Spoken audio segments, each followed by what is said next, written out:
ሰላም ጤና ይስጥልን የተከበራችሁ አውታር ሚዲያ ተመልካቾች የዕለቱን አንኳር መረጃዎች ይዤላችሁ ቀርቤያለሁ። ሰብስክራይብ በማድረግ እንደዚሁም ደግሞ የደወል ምልክቱን በመጫን በየዕለቱ የሚለቀቁ እውነተኛ መረጃዎች ተካፋይ እንድትሆኑ ጋብዛለሁ። ከዕለቱ አንኳር መረጃዎቻችን መካከል በሸረሪና ስለተፈጸሙ የድሮን ጥቃት የህወሓት ታጣቂዎች ላይ ማለት ነው። ስለዚህ ዝርዝር መረጃ አቀርብላችኋለሁ። እንደዚሁም ደግሞ በትግራይ ክልል ጋዜጠኞችን እስከ 25 ዓመት ድረስ ሊያሳስር የሚችል አዲስ ረቂቅ እየተዘጋጀ ነው። ይህም እያነጋገረ ነው የሚገኘው። ስለዚህም ዝርዝር መረጃ አቀርብላችኋለሁ። በሌላ በኩል ደግሞ የኢትዮጵያ አየር መንገድ የሱዳን መንገደኞችን በዶላር እንዲከፍሉ እየጠየቀ ነው። ስለዚህም አዲሱ የዶላር ክፍያ መንገድ ብዙ እያነጋገረ ነው የሚገኘው። ስለዚህም ዝርዝር መረጃ አቀርብላችኋለሁ። ወደ ውጭ ስንሄድ ደግሞ ሁቲዎች ቀይ ባህር ላይ እገዳ ስለማድረጋቸው እየተዘገበ ነው የሚገኘው። እገዳቸው ምንና የትኞቹን ሀገራቶች ይመለከታል የሚለው ስለዚህም ዝርዝር መረጃ አቀርብላችኋለሁ። በሌላ በኩል ደግሞ እስራኤል የኢራንን ወታደራዊ ስፍራዎች እንደምታወድም ዝታለች። ስለ እስራኤል ዛቻም እንደዚሁም ዝርዝር መረጃ አቀርብላችኋለሁ። በሌላ በኩል ደግሞ የኢራን የውጭ ጉዳይ ሚኒስቴር ከ6 የተለያዩ ሀገራት ባለስልጣናት ጋር እንደተወያዩ እየተዘገበ ነው የሚገኘው።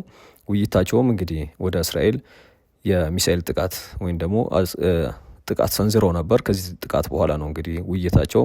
ስለዚህም ውይይት ዝርዝር መረጃ አቀርብላችኋለሁ። እስከ መጨረሻው ድረስ አብራችሁኝ ቆዩ። መልካም ቆይታ። ወደ ዝርዝር መረጃችን ስናመራ በመጀመሪያ የምንመለከተው ህወሓትን የተመለከተ ነው። በሸረሪና የተፈጸመው የድሮን ጥቃት ማለት ነው። በዛሬው ዕለት በሱዳን ድንበር የድሮን ጥቃት ከመፈጸሙ በፊት በትላንትናው ዕለት የትግራይ አርሚ 13 ኮር 2 ታጣቂዎች በኤርትራ አድርገው በእግር ተጉዘው ወደ ሱዳን ለመሄድ ሸረሪና ደርሰው እንደነበር ተገልጿል። ከዚህም በተጨማሪ ዛሬ 2 ኦራልና 5 ኤፍኤስአር የጦር መሳሪያና ሎጂስቲክስ የጫኑ መኪኖች ወደ ሸረሪና አቅንተው ነበር ተብሏል። በሱዳን የሚገኘው የአርሚ 7 ጦር አዛዥ ታጣቂዎች ለመቀበል ዛሬ ሰኔ 1 ማለት ነው 2018 ዓ.ም ቀጠሮ ይዘው ነበር ተብሏል። ዛሬ ረፋድ 5 ሰዓት ከ45 ደቂቃ ላይ የኢትዮጵያ አየር ኃይል በድሮን ጥቃት የፈጸመውም በእነዚህ አካላት ላይ እንደሆነ ነው የተዘገበው። የሁለተኛው ዝርዝር መረጃችን ደግሞ ጋዜጠኞችን እስከ 25 ዓመት ድረስ ያሳስራል ስለተባሉ አዲሱ ረቂቅ ነው።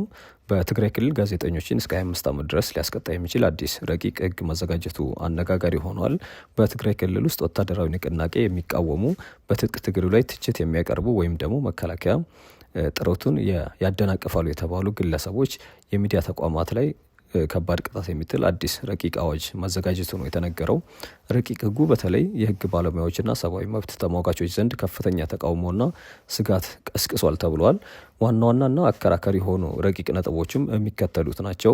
የመጀመሪያው ወደ ኋላ ተመልሶ መተግበሩ ነው። ህጉ ከጸደቀበት ቀን ይልቅ ወደ ኋላ ተመልሶ ጦርነቱ ወደ ተቀሰቀሰበት ጥቅምት 24 ቀን 2013 ዓ.ም ጀምሮ ተፈጻሚ እንዲሆን መደረጉ ነው ተብሏል። ይህ አሰራር ከኢፌዴሪ ህገ መንግስትና ከዓለም አቀፍ የህግ መርሆች ጋርም እንደሚጋጭ ነው የተዘገበው። ሌላው ደግሞ ጽኑ እስራቱ ነው። በማንኛውም የመገናኛ ብዙሃን ሰዎች በወታደራዊ ክተት ውስጥ እንዳይሳተፉ ቅስቀሳ ያደረገ ወይም ደግሞ የተቃወመ ሰው ከ5 እስከ 25 ዓመት ድረስ የሚያደርስ ጽኑ እስራት የሚያስቀጣ መሆኑ ነው ሌላው አነጋጋሪ ያደረገው። በሌላ በኩል ደግሞ የሚዲያ ተቋማት እገዳን ነው። ወንጀሉ የተፈጸመው በሚዲያ አማካኝነት ከሆነ የገንዘብ መቀጮ፣ የስራ እገዳ፣ የፈቃድ ስረዛና የንብረት መወረስ ቅጣቶች ይኖሩታል ተብሏል። ትችቶችን መከላከል ነው ሌላኛው የተጠቀሰው። በትግራይ ታጋዮች በሰማዕት ቤተሰቦችና በጦርነት ሂደት ላይ የሚሰነዘሩ ትችቶችንና ንቀቶች ወንጀል አድርጎ እስከ 15 ዓመት ድረስ እንደሚያሳስር ነው የተገለጸው። የባለሙያዎችና የመንግስት ምላሽ ደግሞ ስለዚህ አዲስ ረቂቅ ማለት ነው። ተቺዎች ረቂቅ ህጉ በክልሉ ያለውን የመናገር የመጻፍና የፕሬስ ነጻነት ሙሉ ለሙሉ ሊያጠፋ ይችላል በሚል ስጋት እንዳላቸው፣ በአንጻሩ የህጉ ደጋፊዎች ደግሞ የክልሉን የደህንነትና የሰማዕታት ክብር ለመጠበቅ አስፈላጊ እንደሆነ እንደሚያምኑ ነው የተዘገበው። የክልሉ የፍትህ አካላት በበኩላቸው ሰነዱ ገና በረቂቅ ደረጃ ላይ ያለ በመሆኑ በቀጣይ ከህግ ባለሙያዎችና ከህዝብ ጋር ውይይት ተደርጎበት ህገ መንግስታዊ መብቶችን የሚጥሱ ድንጋጌዎች እንደሚስተካከሉ አስታውቋል። ሌላው ከዕለቱ አንኳር መረጃዎች መካከል አንደኛው የኢትዮጵያ አየር መንገድን የተመለከተ ነው። የኢትዮጵያ አየር መንገድ የሱዳን መንገደኞች በዶላር እንዲከፍሉ ወስኗል። የኢትዮጵያ አየር መንገድ በሱዳን ለሚገኙ የአውሮፕላን ትኬቶች ክፍያ በአሜሪካ ዶላር ብቻ እንዲፈጸም ያሳሰበ ሲሆን ውሳኔው በሀገሪቱ ከፍተኛ ምጣኔ ሀብትና የህግ ክርክር አስነስቷል ተብሏል። አየር መንገዱ በፖርት ሱዳን የሱዳንን ፓውንድ በመቀበል ያቆመና በሱዳን የገንዘብ ምንዛሬ አለመረጋጋትና ያገኘውን ገቢ ወደ ዋናው መስሪያ ቤት ለማስተላለፍ በመቸገሩ ምክንያት ይህን ውሳኔ እንደወሰነ ነው የተዘገበው። ይህ አዲስ መመሪያ ተጓዦች እጥረት ያለበትን የዶላር ምንዛሬ በጥቁር ገበያ ፍለጋ እንዲንከራተቱ ያስገደደ ሲሆን ይህ በተራው ሕዝብ ላይ ከፍተኛ ዋጋ ጫና ከመፍጠሩም በላይ ቀድሞውኑ የደከመውን የሀገር ውስጥ የገንዘብ ዋጋ ይበልጥ ያዳክመዋል የሚል ስጋት እንደተፈጠረ ነው የተዘገበው። በሌላ በኩል ደግሞ የሱዳን ባለስልጣናት የህግ ባለሙያዎች የአየር መንገድ ውሳኔ ከሀገሪቱ የፋይናንስ ደንብ ጋር ሊጋጭ ይችላል ሲሉ እየተከራከሩ እንደሆነ ነው የተዘገበው። እንደነሱ ገለጻ ልዩ ፈቃድ ካልተሰጠ በስተቀር በማንኛውም የሀገሪቱ ክልል ውስጥ የሚደረጉ የንግድ ግብይቶች በሙሉ በሱዳን ፓውንድ መፈጸም እንዳለባቸው የሀገሪቱ ህግ እንደሚያስገድድ ነው እያነሱ የሚገኙት። ይህ አወዛጋቢ እርምጃ በሱዳን ውስጥ የሚንቀሳቀሱ ሌሎች ዓለም አቀፍ ኩባንያዎች ላይም ተመሳሳይ ተጽዕኖ ሊያሳድር እንደሚችል የኢኮኖሚ ባለሙያዎች እየተነበዩ ነው ተብለዋል። ወደ ሌላው መረጃችን ስናመራ ሁቲዎችን የተመለከተ መረጃ ነው ያለን። ሁቲዎች በቀይ ባህር ላይ የእስራኤል የባህር ጉዞን ሙሉ በሙሉ ማገዳቸው አስታውቀዋል። የየመኑ ሁቲ በቀይ ባህር የሚደረግ በእስራኤል የባህር ጉዞ ላይ ፍጹምና ሙሉ እገዳ እንደሚጥል ያስታወቀ ሲሆን በውሃ መንገዱ ላይም ከእስራኤል ጋር ግንኙነት ያላቸው መርከቦች ዳግም ኢላማ እንደሚደረጉ ገልጿል። ቡድኑ ባወጣው መግለጫ የእስራኤል ኢላማዎች ላይ ያነጣጠረ የሚሳኤል ጥቃት ማድረሱን ገልጾ የሚሳኤል ጥቃቶቹ የተፈለገውን ግብ በዝርዝር መጥቷል ሲል አስታውቋል። በእስራኤል ላይ የተፈጸመው የሚሳኤል ጥቃት እስራኤል በኢራን በፍልስጤምና በሊባኖስ እንዲሁም ደግሞ በኢራቅና በየመን እንደፈጸመችው ወረራ ምላሽ መሆኑን ቡድኑ ገልጿል። ሁቲ በህዝባችንና በፍልስጤም በጋዛ በኢራንና በሊባኖስ እንዲሁም ደግሞ በኢራቅ ባሉ የትግል አጋሮቻችን ላይ የተጫነውን ፍትሐዊ ያልሆነ ከበባ እያየን በዝምታ አንቀመጥም ሲል ነው አቋሙን የገለጸው። ሌላው መረጃችንም ከዚሁ ጋር የተያዘ የኢራንን የተመለከተ መረጃ ነው ያለን። የኢራን የውጭ ጉዳይ ሚኒስቴር ከ6 ሀገራት አቻዎቻቸው ጋር በስልክ እንደተወያዩ ተዘግቧል። የውጭ ጉዳይ ሚኒስቴር አባስ አራክቺ ከፈረንሳይ፣ ዩናይትድ ኪንግደም፣ ፓኪስታን፣ ግብጽ፣ ኳታርና ቱርክ የውጭ ጉዳይ ሚኒስቴሮች ጋር ነው ተወያይተዋል የተባለው። አራክቺ ከውጭ ጉዳይ ሚኒስቴሮቹ ጋር የስልክ ውይይት ያደረጉት ሀገራቸው ኢራን በእስራኤል ላይ ጥቃት ማድረሷን ተከትሎ እንደሆነ ነው የተዘገበው።